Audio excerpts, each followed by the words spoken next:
Hi, my name is Jordan Applebaum and I go by he, him pronouns. Today I'm going to be talking to you about how to be proactive to support trans, gender variant, LGBTQIA2 spirit, and people of color during emergency remote learning, and how to start a GSA online.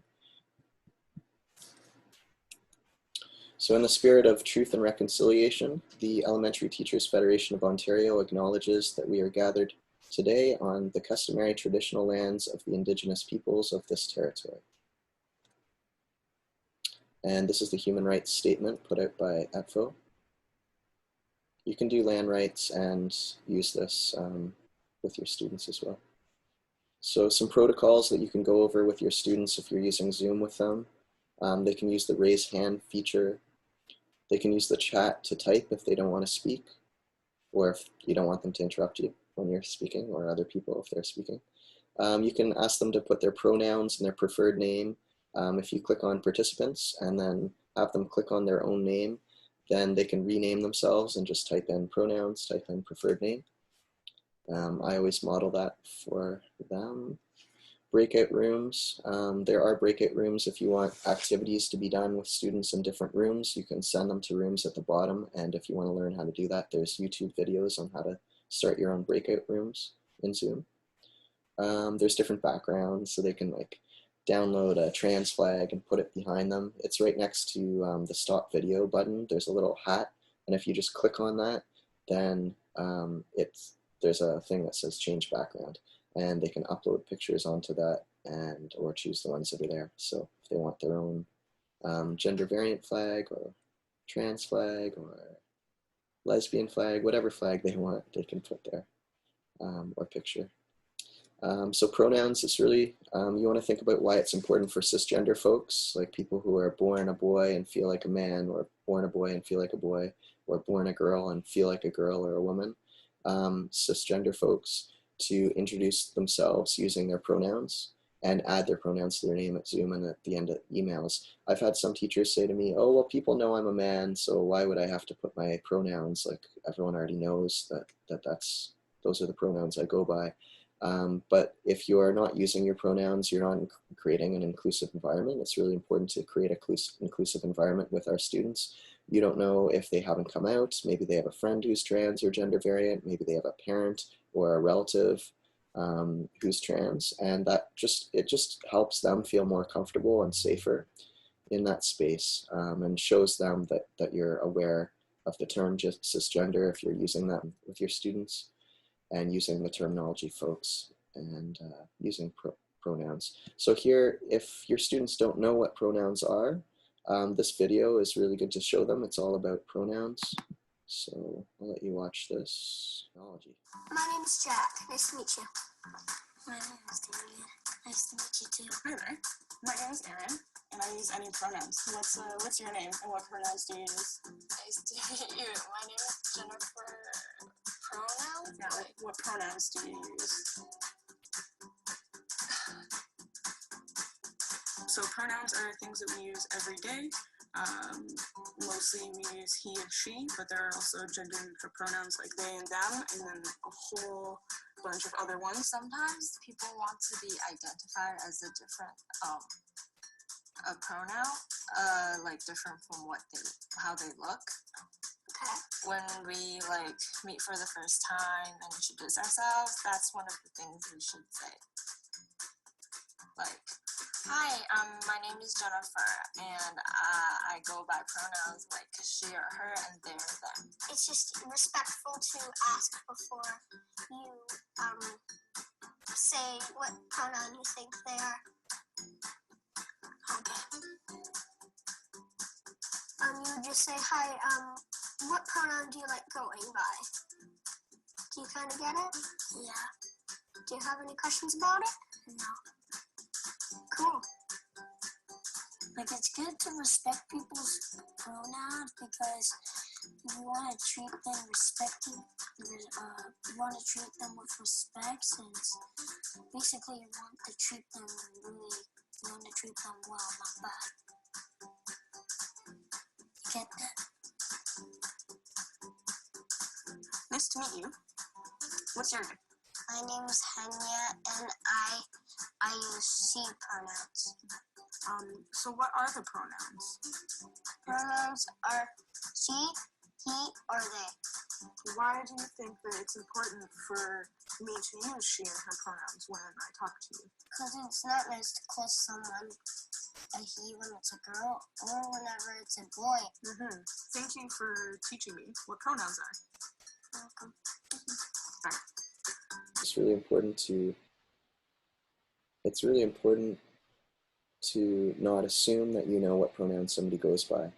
Okay, they might not be out, or maybe they look more masculine or feminine that day, but they actually prefer they pronouns, or they prefer he pronouns. So it's really good to ask. And there's some people who might go by he and they, and that might be interchangeable, that you can go back and forth, or it could be how they're feeling that day. So it's good to check in with your students and say, well, I noticed that you go by she and they pronouns, could be.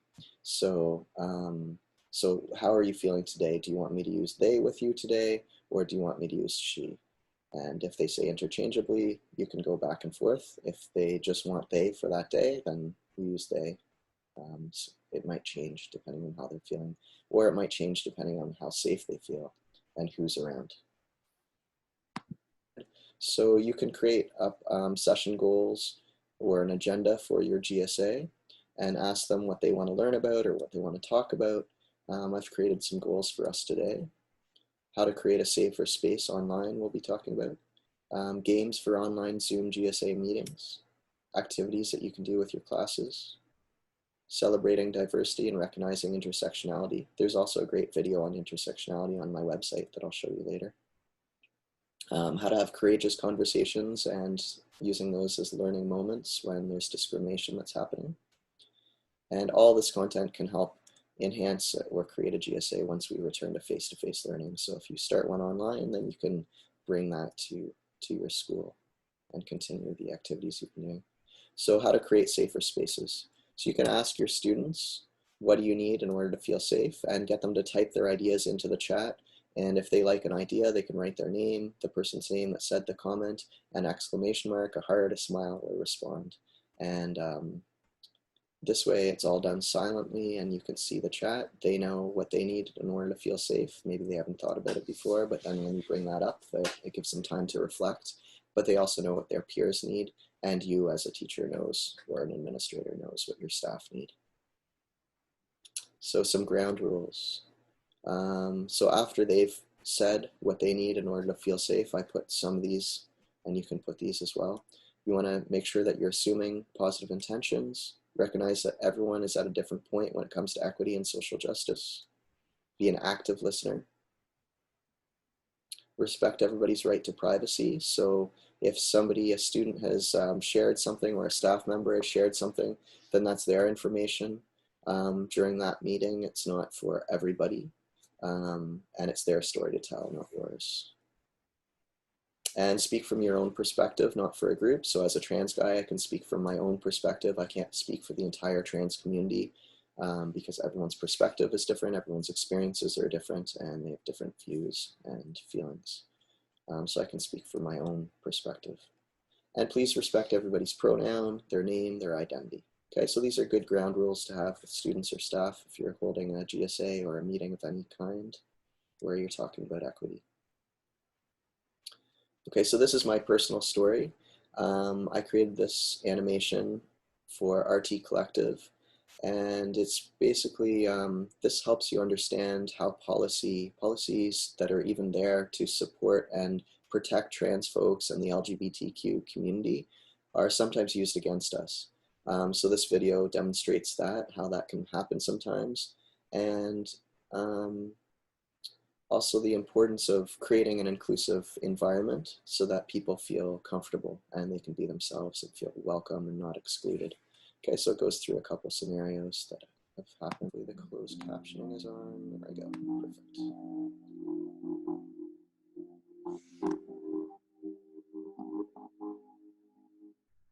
At the alternative school I attended growing up, my gender didn't matter much. I could play soccer with the boys or fly dragons in my imagination from Anne McCaffrey books with the girls. It was in places where kids didn't know me where I was bullied. They judged me for how I looked. Are you a boy or a girl? I think he's a boy with long hair. No, he's a girl, a tomboy. So what the hell are you?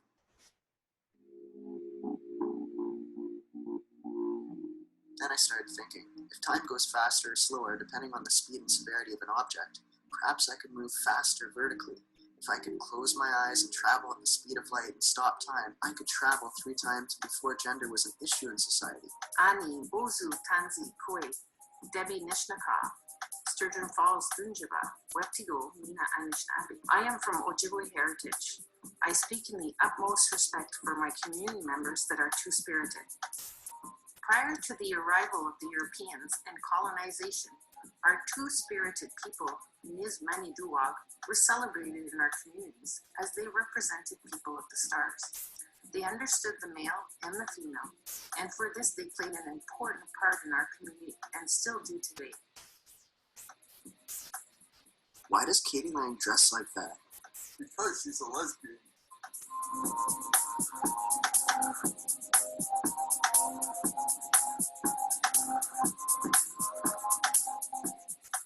I wonder if Joe from Facts of Life is gay. If she's gay, I wonder if I'm gay. As I got older, I started watching The Cosby Show, and I was fascinated by Lisa Bonet's character, Denise Huxtable. Did I want to be like her? No, I guess you could say she was my first crush. My stage name, Jordan B. Wright, came to life at a house on Galley Avenue when a woman who was poly asked me if I had a nickname. I told her how my friend Meg called me Jordan because of my t-shirt, and I liked it. I named myself Billy after Billie Holiday, and Meg came up with Wright. I like the sound of it, Jordan B. Wright, like Johnny B. Good. Come on, I want to show you something. Like, jealous? It didn't always look like this. This used to be Sunnyside Amusement Park. It was always busy before the highway was built. The gardener allowed people to come and go from Toronto easily, but it cut off the Parkdale community from the water. My grandpa is 80 over on a boat like that one from Poland to Toronto before the Holocaust to escape anti-Semitism. There was a lot of anti-Semitism here in Parkdale, so his mom chose Jewish neighborhoods to live in. If you don't wear this dress, you can't be in our music video. I'll just play live. I'm trans and I don't feel comfortable wearing that. We'll get someone else to play bass for us. I'm really disappointed with how transphobic you're. I'm not being transphobic. You can't come out as trans on Pink Day.